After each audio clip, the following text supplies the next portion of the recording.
बरेच महिन्यानंतर आम्ही एवढ्या लांब कुठेतरी जाणार होतो. त्याचंच खूप टेन्शन आलं होतं, कारण विहानला घेऊन पहिल्यांदाच आम्ही त्या ठिकाणी जाणार होतो म्हणून.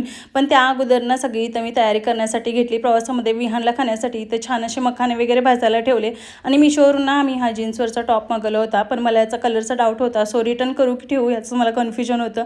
सो तेच मी चेक करत होती. क्वालिटी वाईज तर छान होता, पण कलरचा थोडा डाऊट वाटत होता, म्हणून म्हटलं चला रिटर्न करून देते. आणि त्यानंतर विहानला डॅडूला फोन करून सांगतो की डॅडू लवकर या घरी, म्हणून आपल्याला बाहेर जायचं आहे म्हणून.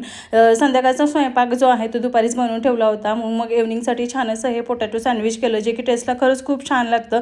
रेसिपी लॉंग व्हिडिओमध्ये शेअर केलेली आहे, तुम्ही नक्की एकदा चेकआउट करू शकता. विहानने तरी खूप छान आवडीने खाल्लं.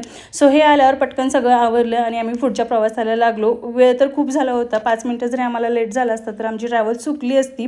तर आम्ही ट्रॅव्हल्समध्ये पोचलो आणि विहानने इथं खूप छान मस्ती करत होता. म्हणजे एवढा लांबचा प्रवास होता आणि त्यांना आम्हाला थोडाही त्रास दिला नाही, उलट खूप छान एन्जॉय केलं. आणि मग आमचाही प्रवास खूप छान झाला. चलो बाय.